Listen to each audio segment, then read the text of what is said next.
సీత, రామ అందరూ కలిసి బ్రేక్‌ఫాస్ట్ చేస్తున్న సమయంలో రామకి పొలమారితే ఇక సీత దగ్గరుండి తనకి పొలమారితే చక్కగా ప్రేమగా తల నిమిరి, మంచినీళ్ళు పట్టించి ఎంతో ప్రేమగా చూసుకుంటాడు.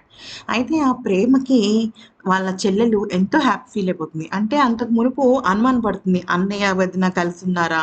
వాళ్ళిద్దరికి మధ్య ఏంటి రిలేషన్ అన్నట్టుగా అంటే అనుమాన పడుతుంది. అయితే ఇక తర్వాత రామ తింటుంటే రామలక్ష్మి తింటుంటే అప్పుడు సిరి ఏమంటుందంటే, నా అనుకున్న వాళ్ళకి తన ప్రాణం పెడతాడని వదిన, మా అన్నయ్య అనంగానే ఎందుకో తెలియకుండానే సీత మీద రామకి ప్రేమ పెరిగిపోతుంది. అంటే ఒక తెలియని ఒక బంధం ఏర్పడుతుంది. అంటే ఒక వ్యక్తిని మనం చూసామనుకోండి, ఎంతో మంచిగా అనిపిస్తే అతని విషయంలో అందరూ కూడా హ్యాపీ ఫీల్ అవుతారు కదా! అయితే ఇక ఆ తర్వాత ఏమవుతుందంటే ఆహ్, సి సి అది మన శ్రీలత ఉంటుంది కదా! అంటే సీత వాళ్ళ అమ్మ.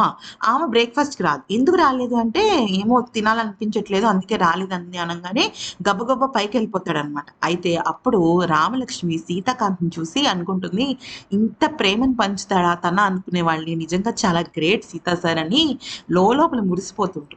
ఆ తర్వాత ఎందుకమ్మా బ్రేక్‌ఫాస్ట్ చేయలేదంటే, నీ వల్లేనని నువ్వు నిజం చెప్పరా?